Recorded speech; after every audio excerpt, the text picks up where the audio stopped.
창세기 29장 31절부터 35절 한 절씩 교독합니다. 여호와께서 레아가 사랑받지 못함을 보시고 그의 태를 여섰으나 라헬은 자녀가 없었더라.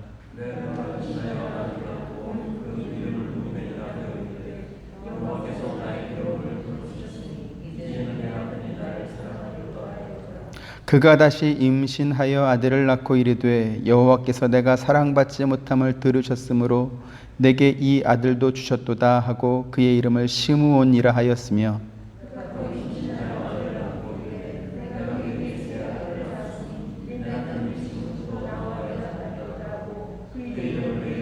같이 그가 또 임신하여 아들을 낳고 이르되 내가 이제는 여호와를 찬송하리로다 하고 이로 말미암아 그가 그의 이름을 유다라 하였고 그의 출산이 멈추었더라. 아멘.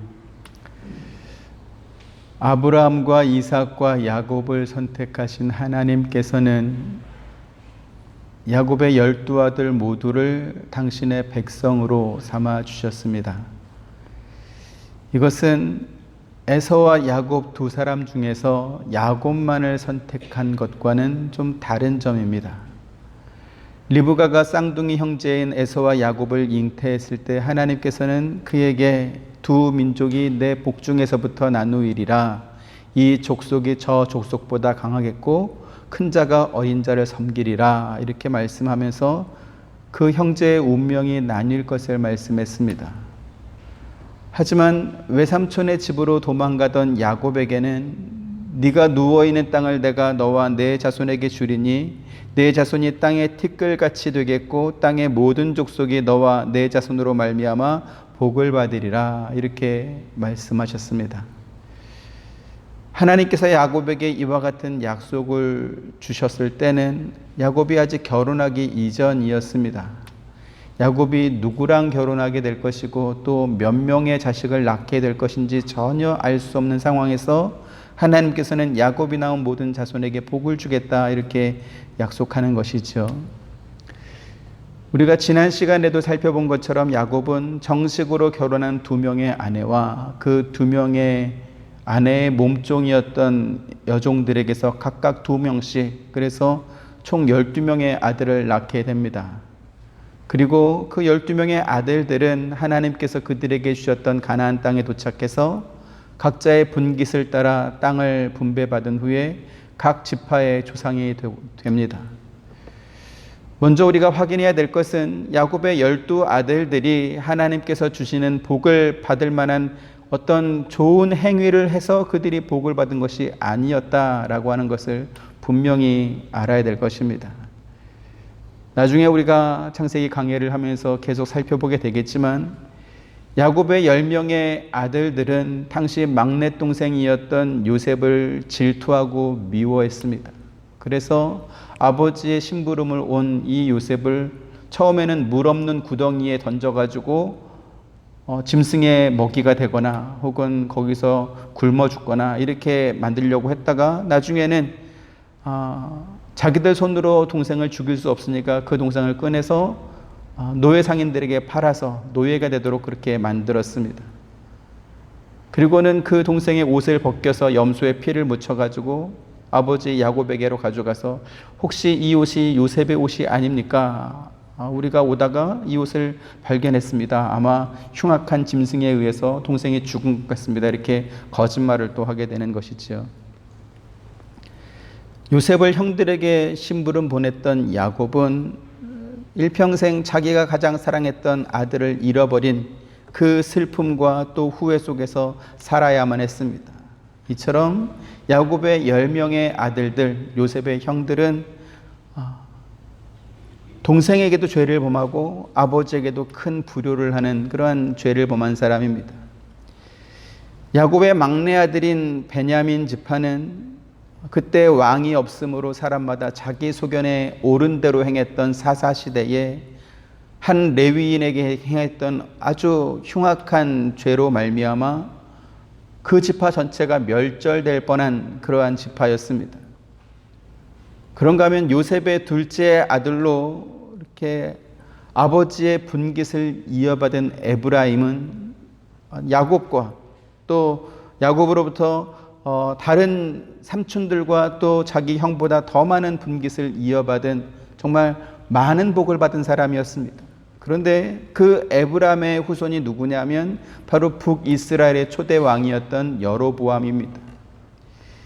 여로보암은 이스라엘 백성으로 하여 우상을 섬기게 하고 또 하나님 앞에 죄를 범하게 만든, 그래서 성경에서 죄를 말할 때 마치 영어의 정관사 더처럼 이 여로보암은 늘 언급되는 그러한 사람이었습니다. 무엇보다 야곱의 12 아들들은 태어날 때부터 어떤 아들들은 남편의 사랑을 받지 못하는 아내의 아들들로, 또 누군가는 시기와 경쟁의 경쟁물로 태어난 그러한 아들들이었다라는 것이죠. 끝까지 자식을 낳지 못하던 라헬을 하나님께서 기억하셔서 요셉을 낳게 해주셨지만, 요셉은 아까도 말씀드렸던 것처럼 그가 사는 내내 형들의 미움을 받아야 했습니다.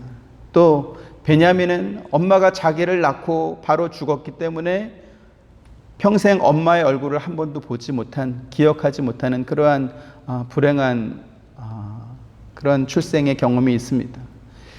이처럼 야곱의 12 아들들은 저마다 상처가 있었고, 또 그들의 어머니들 역시 자매 간의 갈등, 또 주인과 여종과의 어떠한 신분의 차이에서 오는 그러한 갈등들이 있었습니다.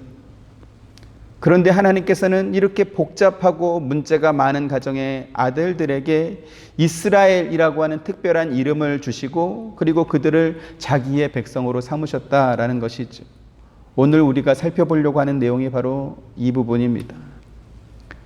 하나님께서는 자격 없는 자들에게 자격 있게 해주시고, 믿음 없는 자들에게 믿음의 조상이 될 수 있도록 삼아주시며, 또 희망 없는 사람들에게 구원과 축복의 자녀로 만들어 주셨습니다. 남편의 사랑을 받지 못했던 레아는 가슴 깊은 외로움 속에서 살았습니다. 그에 비해서 라헬은 남편의 사랑을 많이 받긴 했지만 자식을 낳지 못한 열등감 속에서 살아야 했습니다. 그리고 이 두 여인은 자신의 상처들을, 자신이 가진 그 상처를 그들이 낳은 아들들을 통해서 위로받으려고 했고, 또 그와 같은 시도는 아들들에게 지어준 이름을 통해서 또 그들의 상처가 표현되고 있는 것을 우리가 성경을 통해서 확인할 수 있습니다.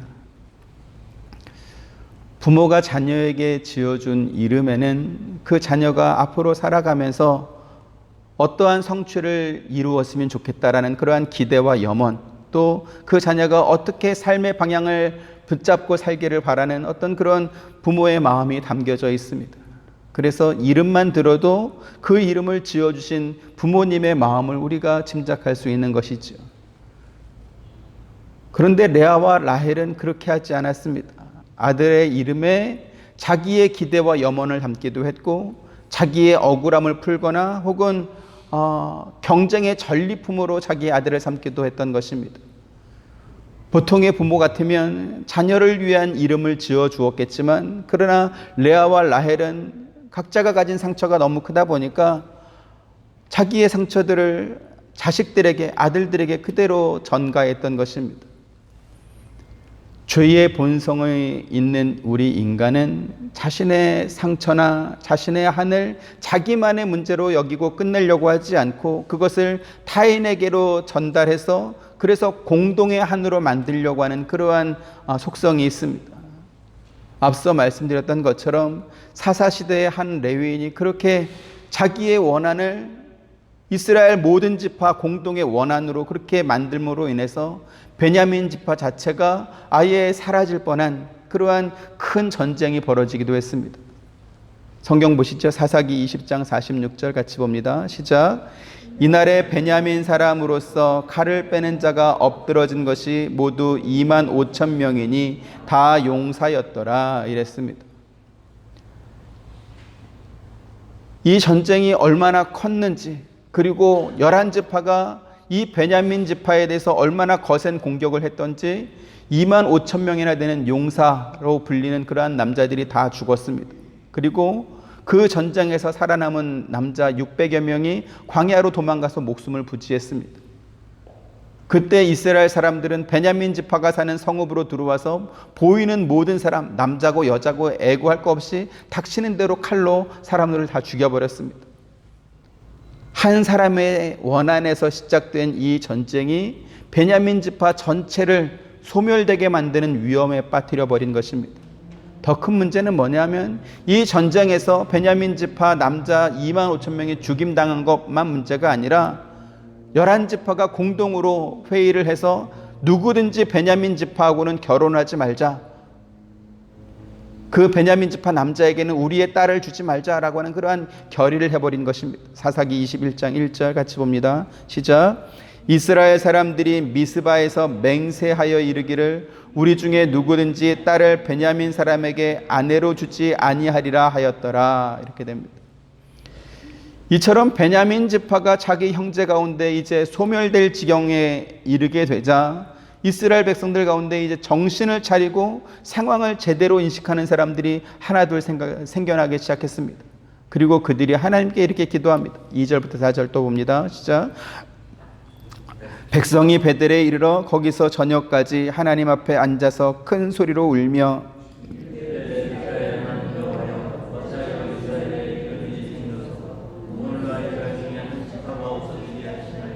같이 이튿날에 백성이 일찍이 일어나 거기에 한 제단을 쌓고 번제와 화목제를 드렸더라 이랬습니다. 이 사건으로 인해서 베냐민 지파는 12지파 가운데 가장 작은 그러한 지파가 되고 맙니다. 야곱이 12아들을 얻게 되는 모습을 보면 그들이 한 민족으로 한 나라를 이루어 살게 되었다라고 하는 것이 마치 기적처럼 그렇게 보입니다. 앞서 말씀드렸던 것처럼 쌍둥이 형제로 태어난 에서와 야곱은 둘밖에 없었지만 에서는 에돔의 조상으로 또 야곱은 이스라엘의 조상으로 이렇게 나뉩니다. 아브라함의 두 아들이었던 이스마엘과 이삭 역시 영원히 그 둘은 함께 할 수 없는 그러한 민족으로 나뉩니다. 그렇다면 야곱의 12아들은 어떻습니까? 엄마가 4명이고 그 4명의 그 네 엄마 사이에 어떤 관계나 신분의 차이도 서로 있어서 그래서 형제라고 말하지만 그러나 형제라고 부르기가 좀 어색한 그러한 면이 분명히 있는 그러한 집안이었습니다. 그런데 하나님께서는 그 12형제를 하나로 묶어서 이스라엘 나라의 백성으로 삼아주셨고 그들에게 아브라함과 이삭과 야곱의 복을 주셨다라고 하는 것이죠. 세상의 원리는 자기가 행한 대로 보상을 받거나 응보를 당하게 된다라고 하는 인과응보이고 또 모든 결과는 자기가 행한 만큼 받게 된다라고 하는 자업자득입니다. 그런데 하나님께서는 인간에게 복과 화의 모든 책임을 다 묻지 않으셨습니다. 오히려 저주받고 멸망받아 마땅한 사람에게 하나님께서 은혜를 베푸시고 그들에게 오히려 복을 주시더라는 것이죠. 시편 32편 1절 봅니다. 시작. 허물의 사함을 받고 자신의 죄가 가려진 자는 복이 있도다 이랬습니다. 다윗의 시입니다. 다윗은 자기가 하나님과 사람 앞에서 도무지 용서받을 수 없는 엄청난 죄를 지었다라는 사실을 알았습니다.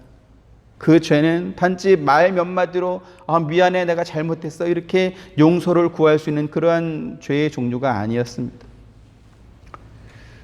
우리도 누군가에게 정말 심한 잘못을 하고 나면 그 피해를 본 사람한테 가서 미안해 잘못했어 이렇게 말하기가 굉장히 어려울 때가 있지 않습니까? 그렇게 말 꺼내는 것 자체가 그 사람에게 더 상처를 주는 것 같아서 잘못하고도 잘못했다라고 쉽게 말하지 못하는 그러한 때가 있는 것이죠. 그렇게 머뭇거리고 망설이다가 용서를 구할 시기마저 놓쳐버리고 그래서 상황을 더 악화시키기도 하는 것입니다. 하나님께 죄에 범한 다윗의 모습, 인간의 모습도 그와 같았습니다. 하나님께 자기의 죄를 자복하고 숨기지 않으면 하나님께서 용서해 주셨을 터인데 죄를 범하고도 뻔뻔하게 굴다가 오히려 더 큰 매를 맞게 되는 그러한 상황이 벌어지는 것입니다. 계속해서 3절에서 5절 봅니다. 내가 입을 열지 아니할 때에 종일 신음함으로 내 뼈가 쇠하였도다.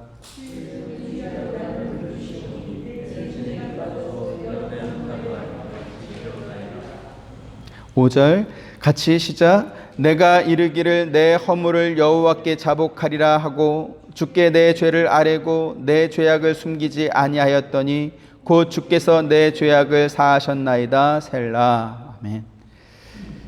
다윗은 자기가 지은 죄에 대한 양심의 가책으로 인해서 뼈가 쇠약해지는 것 같았고, 마치 여름 가뭄에 온 땅이 말라버린 것처럼 자기 몸에 있는 모든 수분이 다 말라버린 것 같았다. 이러한 느낌을 받았다. 이렇게 말했습니다. 그런데 여호와 하나님 앞에 가서 죄를 자복하고 나니까 하나님께서 용서해 주셨다. 이렇게 고백하는 것이죠. 그나마 다윗은 자기가 범한 죄에 대해서 양심의 가책을 느꼈고, 그래서 하나님 앞에 나아가서 죄를 자복하고 용서를 구하는 회개는 했습니다. 하지만 야곱의 아들들은 어땠습니까? 죄를 범하고 나서도 하나님 앞에 회개하지 않았습니다. 오히려 자기들의 죄를 숨기기 위해서 요셉의 옷을 벗겨서 그 옷에 염소의 피를 묻히고 그것을 아버지한테 갖다 줌으로 인해서 자기의 죄를 숨겼을 뿐만 아니라 거기에다가 죄를 더 얹어버렸지.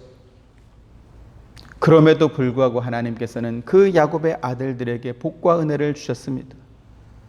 복음이 우리에게 선물이고 은혜인 이유는 그것을 받은 우리에게 어떤 이유와 원인이 있지 않다라고 하는 것입니다. 야곱의 12 아들에게서 보는 것처럼 그들은 저주받아 마땅하고 그들은 야단맞아 마땅하지만, 그러나 하나님께서 그들을 당신의 백성으로 삼아주시고 그들에게 약속의 땅 가나안을 허락하시고 또 하나님께서 그들을 끝까지 지키고 보호하고 사랑하지 않습니까? 야곱의 정식 부인인 레아와 라헬은 각각 다른 이유로 그들이 낳은 또는 그들이 얻은 아들에게 그 아들들을 통해서 자신의 존재의 이유를 찾으려고 했습니다. 그 아들들이 하나님께서 아브라함과 이삭과 야곱에게 주셨던 그 약속과 복의 은혜를 받기를 원하는 그러한 기원을 담기보다는 자기들이 갖지 못한, 자기들이 풀지 못했던 어떤 그러한 상처와 한을 풀려고 했기 때문에 그런 것입니다. 우리가 길지 않은 인생을 살고 있지만 이러한 시도가 얼마나 무모한지 또 얼마나 위험한지 우리는 잘 알고 있습니다. 부모의 한을 풀어드려야 되는 자녀, 또 부모가 이루지 못한 어떤 꿈을 대신 이루어야 하는 자녀, 그런가 하면 부모의 상처를 보듬어야 되는 그 자녀는 자신의 삶을 제대로 살지 못합니다. 그래서 부모와 자녀 사이에 심각한 갈등이 생기기도 하고요, 또는 부모의 기대와 염원을 이렇게 채우지 못한 그러한 어떤 부담감과 어떤 죄책감 때문에 자녀가 자신의 삶을 스스로 포기하기도 하는 그러한 뉴스들을 우리가 종종 또 보게 됩니다. 무엇보다 심각한 것은 그와 같은 악순환은 대를 이어서 계속 이어진다라고 하는 것이죠. 부모의 상처, 부모의 원한이 자녀에게로 이어지는 이러한 악순환의 고리, 이것은 반드시 끊어져야 될 것입니다. 같은 이유로 저는 일제강점기 시절에 겪었던 어떤 국민적 원한을 현 세대나 혹은 우리 자녀 세대들에게 이렇게 주입하면서 끝없는 반일 감정을 강요하는 사람들을 신뢰하지 않습니다. 사도 바울은 원수 맺는 것은 육체의 욕심을 따라 행하는 일이다 이렇게 말씀하면서 이런 일을 하는 사람들은 하나님의 유업을 받지 못한다 이렇게 말씀했습니다. 예수님께서도 너희가 예물을 제단에 드리려고 하다가 내 형제에게 원한 들을 만한 일이 생각나거든 먼저 가서 형제와 화목하고 그 뒤에 와서 예물을 드리고 그 뒤에 와서 예배를 드려라 이렇게 말씀하셨습니다. 우리가 늘 경험하지만 원망 들을 만한 일은 언제나 가까운 사이에서 이렇게 발생하게 됩니다. 예수님 말씀처럼 형제이거나 혹은 내가 형제처럼 여겼을 만큼 그렇게 가까웠던 사이에서 원망 들을 만한 일이 생기고 또 배신감을 느낄 만한 그러한 상황이 발생되게 되는 것이죠. 이럴 때 우리는 마음에 큰 상처를 받은 후에 그 사람과의 관계를 끊거나 혹은 더 심한 경우에는 마음으로 품은 그 복수의 칼날을 기어코 실현해내는 그러한 삶을 살기도 하는 것입니다. 하지만 예수님께서는 우리에게 너희는 그러한 일을 하지 말라라고 말씀했습니다. 로마서 12장 19절 같이 보시죠. 시작. 내 사랑하는 자들아 너희가 친히 원수를 갚지 말고 하나님의 진노하심에 맡기라. 기록되었을 때 원수 갚는 것이 내게 있으니 내가 갚으리라고 주께서 말씀하시니라 이랬습니다. 바울이 인용한 기록되었을 때 이 말씀은 신명기 말씀입니다. 출애굽하여서 광야 생활하던 이스라엘 백성들을 괴롭힌 대적들에 대해서 하나님께서 내가 친히 원수를 갚겠다 이렇게 말씀하신 것이죠.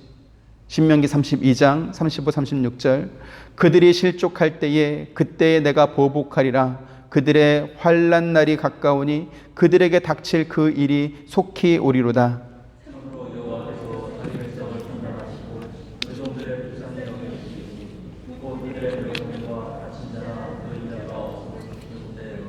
네, 원수에 대한 보복을 하나님께서 친히 해주시겠다라고 말씀하신 것은 그것이 더 효과적인 방법이기도 하지만 원수의 대물림이 반복되지 않도록 하기 위함이었습니다. 같은 이유로 하나님께서는 서로 간에 어떠한 분쟁이 생겼을 때 힘의 원리로 해결하도록 그렇게 사람에게 맡겨두지 않으시고 재판하는 자의 권위에 복종하도록 하셨습니다. 이것은 우리 인간이 창조주요 만물을 주관하고 다스리는 하나님의 통치에 순종해야 되는 이 원리를 국가 공권력에 복종하도록 하는 것으로 배우도록 하신 것입니다. 지금 이 말씀을 드리는 것은 레아와 라헬이 얼마나 세상의 원리를 따라 살던 사람이었는지를 확인해 드리기 위해서 성경의 여러 증거들을 통해서 지금 설명하는 것입니다. 본문 31절 보시죠. 시작. 여호와께서 레아가 사랑받지 못함을 보시고 그의 태를 여셨으나 라헬은 자녀가 없었더라 이랬습니다. 레아는 자기 아버지 라반이 벌인 결혼 사기극에 동조한 사람, 동참한 사람입니다. 레아는 야곱이 자기 동생 라헬을 사랑해서 라헬과 결혼하고 싶어 한다는 것을 알고 있었습니다. 그날 있었던 결혼식의 주인공도 자기가 아니라 동생 라헬이었죠. 하지만 레아는 이 야곱의 노동력을 공짜로 얻고 싶어하는 아버지 라반의 거짓말에 동참했습니다. 그래서 동생이 들어가야 될 그 결혼식의 신방에 동생이 아닌 자기가 대신 들어갔던 것이죠.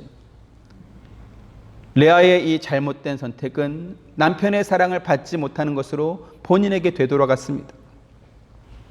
그래서 레아가 남편의 사랑을 받지 못하고 외로운 삶을 살아야 되는 그 이유는 물론 야곱이 라헬을 더 사랑했던 어떤 그런 것도 있지만 레아 본인이 그렇게 선택한 선택의 결과였다라는 것입니다. 그런데 하나님께서는 그러한 레아를 돌아보시고 그에게 은혜를 베푸셨습니다. 32절 보시죠. 시작. 레아가 임신하여 아들을 낳고 그 이름을 르우벤이라 하여 이르되 여호와께서 나의 괴로움을 돌보셨으니 이제는 내 남편이 나를 사랑하리로다 하였더라 이랬습니다. 르우벤이라는 이름은 보라 아들이다 라는 뜻입니다. 르우는 보라라는 것이고요. 벤은 아들입니다. 여러분들이 잘 아는 벤허라는 영화 있지 않습니까? 그래서 벤이 아들, 허는 이제 우리 출애굽할 때 모세가 이렇게 아말렉과의 전쟁에서 팔을 들면 전쟁이 이기고 팔을 내리면 전쟁에 지고 할 때 아론과 훌이 이렇게 손을 이렇게 붙잡지 않습니까? 거기 나온 훌, 그게 이제 허입니다. 그래서 훌의 아들 벤허 이렇게 나오는데 르우벤 역시 보라 아들이다라는 그러한 이름의 뜻입니다. 남편의 사랑을 받지 못했던 레아가 동생보다 먼저 남편의 첫 아들을 낳은 후에 스스로 보라 내가 아들을 낳았다라는 그러한 자신감의 표현으로 르우벤이라는 이름을 지어준 것입니다. 레아는 자기가 야곱의 첫 아들을 낳았기 때문에 야곱이 자기를 이제부터는 사랑해 줄 거다 이렇게 생각했는데 그렇지 않았습니다. 그 후로도 야곱은 레아보다 라헬을 더 사랑했고 레아의 외로움은 계속 이어졌던 것이죠. 33절 또 봅니다. 시작. 그가 다시 임신하여 아들을 낳고 이르되 여호와께서 내가 사랑받지 못함을 들으셨으므로 내게 이 아들도 주셨도다 하고 그의 이름을 시므온이라 하였으며 이랬습니다. 시므온은 들으심이라는 뜻입니다. 남편의 사랑을 받지 못했던 레아는 그 외로움의 시간을 하나님 앞에 기도하고 호소하는 것으로 채웠던 것 같습니다. 그래서 남편이 나한테 오지 않아요, 나를 외롭게 만들어, 이렇게 기도하고 그렇게 아들을 낳다 보니까 이제는 하나님이 내 기도를 들어줬다라는 이름으로 시므온이라는 이름을 지어준 것이죠. 34절 또 봅니다. 그가 또 임신하여 아들을 낳고 이르되 내가 그에게 새 아들을 낳았으니 내 남편이 지금부터 나와 연합하리로다 하고 그의 이름을 레위라 하였으며 이랬습니다. 레위라는 이름은 연합하다, 관계를 맺다라는 뜻입니다. 세 명의 아들을 낳고도 채워지지 않은 남편에 대한 그리움, 레아의 외로움이 레위라는 이름 속에 또 담겨져 있는 것입니다. 이와 같은 레아의 외로움은 네 번째 아들을 낳은 후에 이제는 그녀의 관심이 남편이 아니라 다른 쪽으로 옮겨가는 것을 확인할 수 있습니다. 35절 봅니다. 시작. 그가 또 임신하여 아들을 낳고 이르되 내가 이제는 여호와를 찬송하리로다 하고 이로 말미암아 그가 그의 이름을 유다라 하였고 그의 출산이 멈추었더라 이랬습니다. 유다는 찬양하다라는 뜻입니다. 하나님의 속성과 그분의 하신 일에 대한 감사의 고백을 이렇게 찬양으로 올려드린 것입니다. 지금까지 레아는 남편의 사랑을 받는 것이 그녀 인생의 최대 목적이었고 바람이었고 소망이었습니다. 그런데 유다를 낳고 난 후에는 자기를 찾지 않은 남편에 대한 그리움과 서운함에 얽매여서 그렇게 원한을 품고 살지 않고 여호와를 찬송하며 사는 것으로 그의 삶의 이유가 변하더라는 것이지. 레아가 동생 라헬보다 남편의 사랑을 받지 못했던 것은 분명한 사실로 보입니다. 성경이 그것을 말하고 있기 때문이죠. 하지만 레아는 동생이 갖지 못했던 아들을 4명이나 낳았습니다.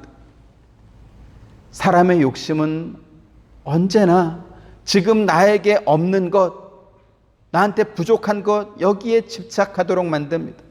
그래서 다른 많은 것들이 다 있고 부족함이 없어도 한 개 없는 것 또는 몇 개 부족한 그것 때문에 자기가 불행하다라고 생각하고 그래서 그것이 채워지기 전에는 만족하지 못한 그러한 삶을 살게 되는 것입니다. 광야의 이스라엘 백성들이 그렇게 살았습니다. 그들이 애굽에서 살 때는 고된 노역을 해야만 비로소 먹을 것을 얻을 수 있었습니다. 출애굽기 2장 23절 같이 보시죠. 시작. 여러 해 후에 애굽 왕은 죽었고 이스라엘 자손은 고된 노동으로 말미암아 탄식하며 부르짖으니 그 고된 노동으로 말미암아 부르짖는 소리가 하나님께 상달된지라 이랬습니다. 고된 노동으로 인해서 탄식하고 부르짖는 소리가 하나님 앞에 들릴 정도로 그들은 힘들고 어려운 삶을 살았습니다. 그랬던 이스라엘 백성들에게 하나님께서 은혜를 베푸셔서 매일 아침마다 만나를 내려주시고 저녁에는 메추라기 고개를 보내주셔서 이제는 고된 노동을 하지 않아도 메마른 일이 없어도 배불리 음식을 먹을 수 있도록 하나님께서 은혜를 베푸셨습니다. 그랬더니 이스라엘 백성들이 하나님께 뭐라고 말합니까? 민수기 11장 4절에서 6절.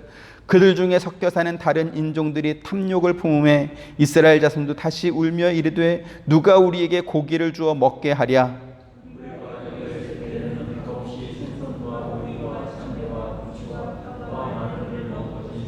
같이 이제는 우리의 기력이 다하여 이 만나 외에는 보이는 것이 아무것도 없도다 하니 이랬습니다. 이스라엘 백성들은 늘 현재 없는 것, 부족한 것에 집중하면서 그 문제로 하나님께 불평하고 원망했습니다. 그리고 성경은 그것을 가리켜서 탐욕이다 이렇게 말합니다. 3명의 아들을 낳을 때까지 레아는 남편의 사랑만 바라며 살았습니다. 그래서 남편이 자기를 찾지 않는 것에 대한 그러한 외로움과 그러한 한을 마음에 품고 살았습니다. 레아에게 있어서 남편은 아마도 집안에서의 권위와 또 남편의 재산과 사람들로부터의 인정과 같이 오늘날과 비교하면 세상의 모든 것이라고 말할 수 있을 것입니다. 하지만 이렇게 남편의 사랑만 바라보고 살던 이 레아가 유다를 낳은 이후에는 여호와를 찬송하며 사는 삶으로 삶의 이유와 목표가 변했다라는 것이지. 그러면 그 중간에 무슨 일이 있었던 것일까요? 레아가 경험했던 그 외로움은 하나님을 만나는 시간이었던 것입니다. 신명기 8장 16절 같이 봅니다. 시작. 내 조상들도 알지 못하던 만나를 광야에서 내게 먹이셨나니 이는 다 너를 낮추시며 너를 시험하사 마침내 내게 복을 주려 하심이었느니라. 이스라엘이 견뎌야 했던 광야의 40년 세월은 아무것도 없는 그 사막에서도 그들을 지키고 인도하시는 하나님의 어떤 전능하심을 경험하는 시간이었습니다. 홍해를 건너고 뒤쫓아오던 애굽의 병사들이 그 홍해 바다에 다 빠져 죽는 것을 목격한 이스라엘 백성들은 그곳에서 소고치고 춤추고 찬양하면서 하나님께 영광을 돌렸습니다. 그랬는데 그 이스라엘 백성들이 사흘길을 걸어서 도착한 이 마라에서는 마실 물이 없자 하나님을 원망했습니다. 이것이 바로 사람의 본성이고 죄범한 인간의 한계인 것이지. 인간은 떡을 먹고 배부르면 하나님을 찾는 것이 아니라 배고프고 괴로운 일을 당해야만 하나님을 찾습니다. 스스로 하나님 앞에 겸손해지는 것이 아니라 낮아질 수밖에 없는 그러한 시련과 시험을 경험한 후에야 비로소 자신의 한계를 인식하고 하나님 앞에 나오는 것입니다. 아마 레아도 자기가 만족할 만큼 남편의 사랑을 받았다라고 한다면 여호와 하나님을 찬송할 만한 그러한 믿음으로 자라지 않았을 것입니다. 그것은 라헬을 보면 증명이 됩니다. 라헬은 정말 남편의 사랑을 가장 많이 받았지만 그러나 이러한 찬송을 드리지 않습니다. 사실 따지고 보면 레아가 남편의 아들을 넷이나 낳았기 때문에 남편의 사랑을 전혀 받지 못했다 이렇게 말할 수도 없을 것입니다. 그럼에도 불구하고 레아는 사랑받지 못해서 내가 괴로웠다. 여호와께서 내 사연을 들으셨다. 이제는 남편이 나를 좋아하게 될 것이다. 이와 같이 끊임없이 남편만을 그리워했던 그러한 사람이었던 것이지. 레아의 모든 관심은 오직 남편으로부터 사랑받는 것에만 있었습니다. 그랬던 그 레아가 유다를 낳은 후에는 남편이 자기에게 위로와 기쁨을 주는 것이 아니라 여호와 하나님께서 자기에게 위로와 기쁨을 주시는 분이다라는 것을 깨닫게 되는 것이지. 우리의 믿음이 레아가 깨닫고 감사했던 이와 같은 경지까지 자라야 할 줄로 믿습니다. 한 남편을 두고 두 자매가 서로 차지하려고 하니까 얼마나 경쟁이 되었고 또 얼마나 서로에게 미움이 쌓였겠습니까? 그러니까 한 집에 살면서도 남편과 한 집에 살면서도 외로울 수밖에 없었던 것입니다. 우리도 똑같습니다. 내가 사랑하는 남편이 아니라 나를 생각하시고 나를 위로해 주시는 여호와 하나님을 만나야만 우리의 삶의 목표가 흔들리지 않을 것입니다. 지금 남편이라고 말씀드리지만 그 자리를 대체할 만한 다른 이름들이 참 많을 것입니다.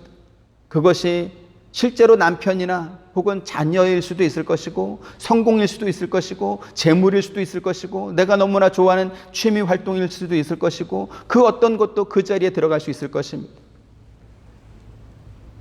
세상에 속한 것뿐만 아니라 신앙적인 것도 그 남편의 자리를 대신할 수 있을 것입니다.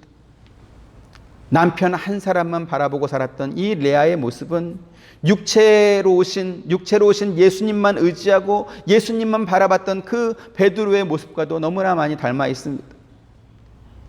제자들과 최후의 만찬을 하신 예수님께서 이제는 사람들에게 붙잡혀서 죽게 될 것을 말씀하시자 베드로가 주여 결코 그러한 일이 일어나지 않을 것입니다. 이러면서 예수님이 하시는 일을 막아냈습니다. 그러자 예수님께서는 네가 하나님의 일을 생각하지 않고 사람의 일만 생각한다 이렇게 말씀하면서 그를 꾸짖으셨습니다. 마태복음 16장 23절 같이 보시죠. 시작. 예수께서 돌이키시며 베드로에게 이르시되 사탄아 내 뒤로 물러가라. 너는 나를 넘어지게 하는 자로다. 네가 하나님의 일을 생각하지 아니하고 도리어 사람의 일을 생각하는도다 하시고 이랬습니다. 누구보다 예수님을 사랑했고 그래서 예수님을 위해서라면 자기 목숨도 아끼지 않을 것 같았던 이 베드로는 그날 저녁에 예수님을 3번이나 부인하게 됩니다. 그리고 그 죄책감에 힘들어했던 베드로는 부활하신 예수님을 몇 번이나 만나고 나서도 예전에 자기가 고기 잡으며 살던 그 어부의 삶으로 되돌아가고 말았습니다. 그런데 그렇게 예전에 업으로 돌아갔던 베드로를 예수님께서 찾아오셔서 네가 나를 사랑하느냐 3번이나 이렇게 물으신 후에 그가 사도로서의 삶을 살아갈 수 있도록 그의 어떤 믿음과 그의 지위를 회복시켜 주십니다. 요한복음 21장 17절 18절 3번째 이르시되 요한의 아들 시몬아 네가 나를 사랑하느냐 하시니 주께서 3번째 네가 나를 사랑하느냐 하심으로 베드로가 근심하여 이르되 주님 모든 것을 아시오매 내가 주님을 사랑하는 줄을 주님께서 아시나이다. 예수께서 이르시되 내 양을 먹이라.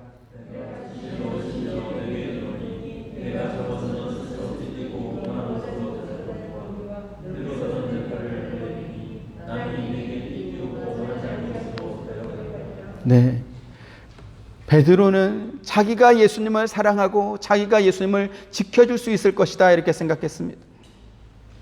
하지만 그 베드로는 밤중에 어린 여종의 한마디에 나는 예수님을 도무지 모른다 이렇게 부인하고 맙니다. 이것이 바로 인간의 한계인 것이죠. 자기 생명과 자기 신체에 위협이 생길 것 같으니까 그동안 자기가 가졌던 신념이나 의리나 약속이나 이러한 모든 것들은 개 풀 뜯어먹는 소리처럼 그렇게 되고 만 것입니다. 우리가 예수님을 사랑하는 것이 아닙니다. 베드로처럼 비겁한 사람이라 할지라도 그를 찾아와서 위로해 주시고 인정해 주시는 그러한 주님의 사랑을 우리가 받은 것이죠. 오늘 본문의 레아가 그 하나님을 만났기 때문에 남편만을 바라보고 그 사랑만을 기다리며 살았던 그 레아가 내가 이제는 여호와를 찬송하리로다 라고 하는 그러한 고백과 함께 여호와 하나님을 바라보며 사는 그러한 삶으로 그 삶이 변화됐던 것입니다. 오늘 저와 여러분 한빛 장로교회도 레아가 만난 하나님, 베드로가 만난 그 예수님을 만날 수 있게 되기를 주님의 이름으로 축원드립니다. 우리가 주님을 사랑하는 것이 아닙니다.